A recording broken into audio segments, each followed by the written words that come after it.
Jim Jones and his podcast squad took direct shots at 50 Cent's documentary on air, and 50's camp made sure that energy came with consequences. Right now, he owes, and I'm going to say it in a short way, at least $80,000, if not $180,000. But this wasn't your typical rap beef. No diss records, no slick Instagram captions. This escalated into landlord receipts, eviction footage, and what looked like a fully orchestrated financial checkmate that left Jim Jones literally locked out of his own studio. This is how 50 Cent's affiliates allegedly spun the block after Jones criticized G-Unit Part 1, the podcast that sparked it all, February the 19th, 2026. Security footage suddenly surfaced online showing Jim Jones angrily kicking at a locked studio door after the power had been shut off and the locks were switched. And the leak, it wasn't random. It was posted by 50 Cent himself, who claimed he had ownership ties through a partnership with the building's landlord. From there, things snowballed. 50's business associates, contacts connected to the property, the landlord, and even Jones's former Dipset brother Cameron joined the chorus. Eviction paperwork hit the internet. Phone calls were exposed. Jones was mocked over unpaid bills, including accusations he couldn't even keep the heat on. This wasn't just shade, it felt like a coordinated financial strike, and it all traced back to one podcast episode 2 months earlier, when Jones gave his opinion on documentaries, and 50 clearly felt the shot. Let's rewind. December 2025, Jim Jones sits down on Let's Rap About It with Mino Fabulous and Dave East. The topic, whether it's ethical to produce a documentary about someone without their consent. Is it acceptable for someone to create a documentary about you without your approval? How would you feel if it happened to you? It's like, Definitely not acceptable. It's facetious and petty. right, it's like somebody putting out your tape. The tone turned sharp quickly. Jones labeled the idea petty and facetious, while Mino compared it to leaking someone's private tape. It's like definitely not acceptable, facetious and petty. Somebody putting out your tape. The conversation didn't ease up. The hosts questioned the morality of pushing out footage that makes someone look bad, especially without their approval.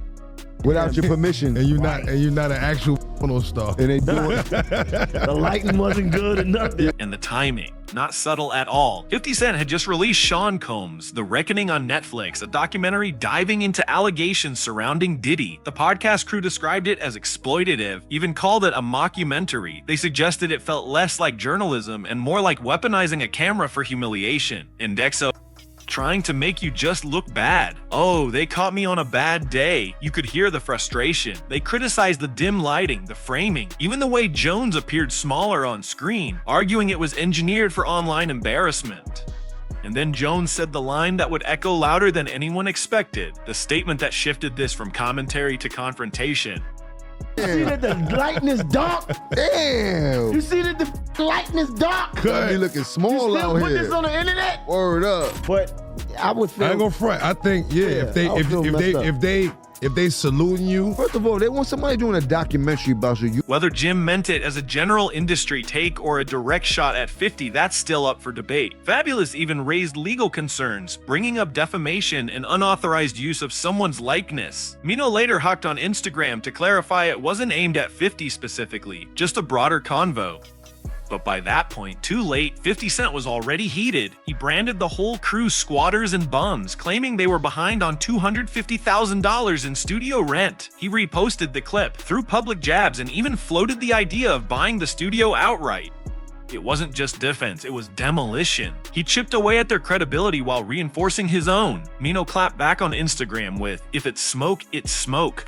And by Christmas Day, 2025, the Let's Rap About It crew doubled down with a squatter writes freestyle over 50's own beats. Bold move. But instead of cooling things off, it handed 50 even more ammunition. What Jones and his co-hosts didn't see coming was how far this would go.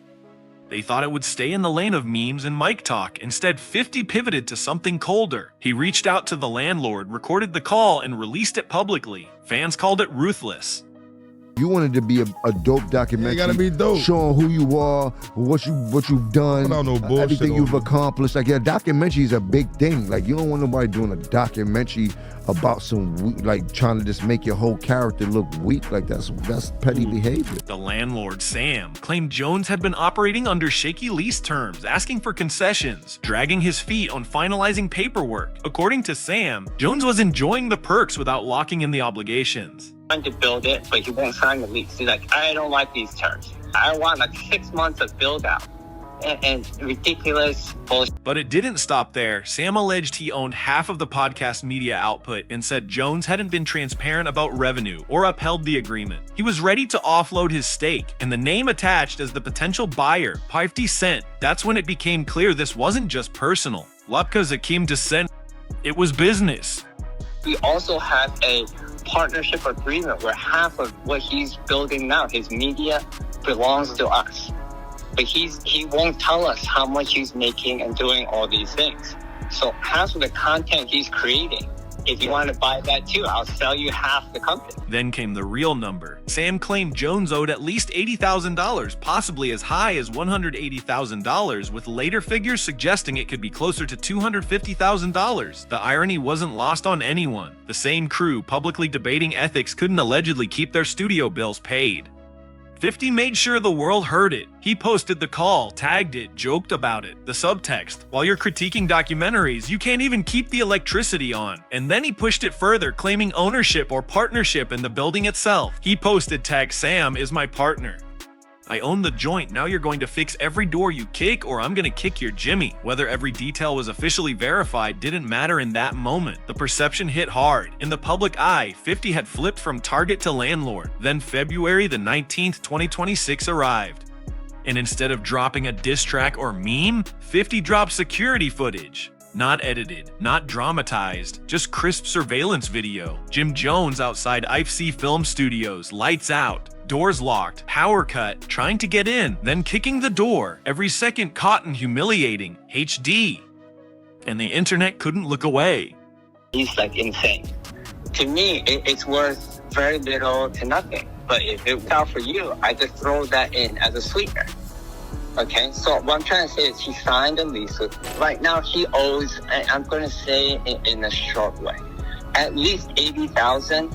If not 180,000. 50 sealed it with pure surgical sarcasm. Damn, bro. This wouldn't happen if we was friends. Want to be friends? I don't know. Let's rap about it. Lol. And he didn't stop there. He posted the eviction paperwork too. A 15-day default that expired January the 22nd, followed by a 5-day termination that ran out February the 17th. By the time the footage dropped on February the 19th, the lease was already finished. Social media went nuclear.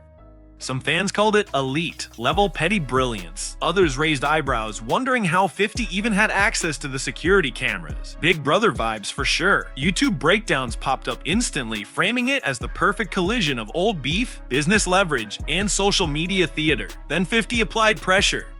He gave Jones a Monday deadline. More clips, more tags, non-stop jabs. This wasn't a one-off post, it felt like a rollout. The comments section: ruthless, super thug grandpa can't even kick a door, lobby boys. These rap dudes don't get money like they say. Jones's response: no press run, no diss record, no emotional spiral. Instead, he posted a martial arts clip on his IG story, chopping wood in front of a Bruce Lee poster, captioned Kung Fu Gym, no locked doors at all, deflection. Calm, brand intact, and the commentary pages caught it immediately.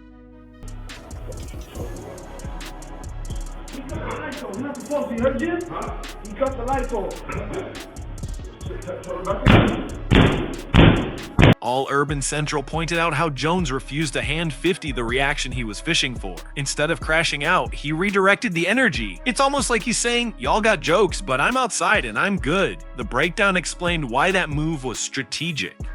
When 50 trolls, the worst thing you can do is show it got under your skin. That's when he wins. Jim pulled up wearing what looks like the same outfit from the viral clip that started showing off martial art moves with Bruce Leroy in the back.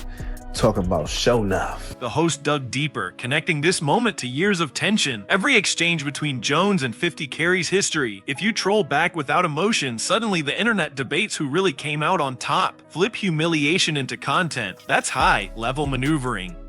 Because once 50 gets a visible reaction, the scoreboard tilts in his favor, and that's a pattern he's mastered for decades. This rivalry isn't new. It traces back to the mid-2000s, when G, Unit, and Dipset were two of New York's most dominant crews.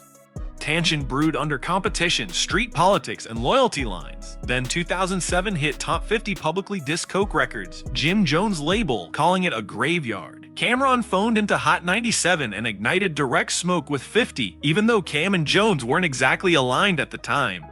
Dipset was already cracking at the seams, and 50 saw opportunity. That September, he invited Jones and Jules Santana to perform at a G-Unit show, We Fly High, on the Rival stage. For Cam, it felt like betrayal. For 50, chess, not checkers. Years later, 50 explained the psychology behind that moment. Jimmy was not a rapper then, right? He was on the side, not really a rapper yet. 50 recognized that Ballin' was Jones's first real commercial breakthrough. And he understood the hunger behind it. What it feels like to watch others feast while you wait for your own plate. That insight. That's how he plays the long game. It's almost like he's saying, y'all got jokes, but I'm outside and I'm good. And honestly, that's probably the smartest way to respond when 50 Cent is trolling you. Because once 50 gets a reaction, he wins. 50 broke it down like this. The way Jim Jones was itching for his own spotlight, it mirrored the kind of hunger Lloyd Banks must have felt watching other G-Unit members win big. Jones wanted that solo stamp of approval badly, and 50 clocked that from a mile away. But if you troll back without looking emotional, yeah, now the internet starts debating who really won the round. Jimmy was not a rapper then. Right. He was your man, like on the side, like on the side, just he was not a rapper at all. Right. So when Ballin' took place, and I'm looking and I'm going, oh, he having a moment. That's the Lloyd Banks. That's Lloyd Banks thing. He wanted that. 50 saw Jones absorbing that praise, saw the ambition, saw how far he might go for recognition, and he used it. That 2007 move didn't just sting in the moment. It set the tone for nearly 2 decades. Bait, exploit, respond, repeat. Fast forward to the 2026 studio footage. 50 said, "Usual," and a camp. This wasn't random. It's just the latest page in a playbook 50's been perfecting since the early 2000s. With him, every opponent becomes content, and every feud turns into revenue. The blueprint. He sharpened it during the war with Ja Rule and Murder Inc. After surviving that 2000 shooting, 50 dropped Wanksta and backed down, chipping away at Jay's mainstream run while launching himself into another stratosphere. Street drama, industry politics, mixtape warfare, he converted tension into marketing gold. Since then, it's been the same formula. The Rick Ross saga. The back and forth with Floyd Mayweather, the Tara Amari legal drama. Step 1, provoke. Step 2, escalate. Step 3, document everything. Step 4, post it and let the internet do the rest. Fans crowned him the roast king. Even Billboard labeled him hip-hop's forever narrator. But the Jim Jones situation, this might be the coldest version yet. No diss record, no shouting in the streets. Just contracts, landlord calls, surveillance clips, and eviction paperwork with timestamps. Clean, clinical, brutal, and the numbers. They speak loudly. 50 Cent, over 30 million albums sold worldwide, 3 Billboard Hot 100 number, 1 singles, a media empire through G-Unit Films and the Power franchise, a vitamin water exit reportedly worth $100 million, estimated net worth in 2026, somewhere between $40 and $100. Jim Jones' major peak during the We Fly High era in the mid-2000s, 7 solo projects after 2005, none breaking past 21,000 first, weak sales, estimated net worth hovering between $400,000 and $600,000. That gap isn't just trivia, it's the battleground. When one man casually offers to buy the studio and the other is fighting over lease terms, the power shift is obvious. Still, Jones didn't crumble. That Kung Fu clip, it reframed the narrative. He later posted a walkthrough of his studio space, presenting himself as an investor building a multi-use content hub, not someone publicly embarrassed. Whether that reset worked, that's where the debate really starts. He was watching them be that, like Mace be that and Cam be that, and looked at, and it was finally, he had one. And I just looked, and I knew, I just took the shot, Murder, to see, because I wasn't sure he was gonna go for it. But I was like, we like Jimmy better than you anyway, Cam. That first line, it grabbed the spotlight instantly. No hesitation, no apology. Jones flipped the script from locked out to ringmaster in seconds. You gotta watch to see how he responds. And then when you see, he like, oh, he didn't really like that. Give me this, give me Jim. Instead of sulking, he spotlighted the young creators still hustling inside that space, making it clear the mission mattered more than the temperature. At least for those opportunities, they still be working. You still in the midst of construction. The message: growth over comfort, progress over pride, and yes, the cold studio. The same detail 50 and Cam joked about, Jones leaned into it. No denial, no excuses. He reframed it as part of the grind, unfinished space, ongoing build, long-term vision. Weakness turned into strategy. Since I'm starting the year off at the top of your Explorer. Are you not entertained? He painted the entire venture as something bigger than him, a creative hub for people who don't have access, a launchpad for talent without resources, community over clout. Oh, everybody want to put my business in the street. Might as well talk to you about my business. Right now, I am in the second phase of construction, but in my mind, I was thinking of building like a little mart, but we'll see how that goes. Pull up though. Show you what we're doing. I'm building multi-purpose content creation facility for media, fashion, music, and broadcast. So all they feel is opportunity. They still be here working in the midst of us working. So we're still in the midst of construction. What I'm trying to say is I've been happy to be able to invest in myself and something that I know is going to help a lot of other people. I'm not building this facility for myself. Then he wrapped it up with a line that basically summed up his approach to 50's full court press. No visible damage, all gratitude for the spotlight. I appreciate the promo. I love free promo. I ain't gonna miss a beat. Was that enough to shift the narrative? That's debatable. Word on the street says Jones wired over $200,000 to settle things with the landlord, but by then the eviction footage had already gone viral, and 50. He didn't slow down. Cam jumped back in too, poking at Jones's pockets, even joking about sending money for heat. Jones answered by calling Cam soft and freaky, widening the battlefield yet again. As of February the 21st, 2026, there are no confirmed lawsuits, just a non-stop social media inferno. And all Urban Central closed things out with the question everybody's thinking.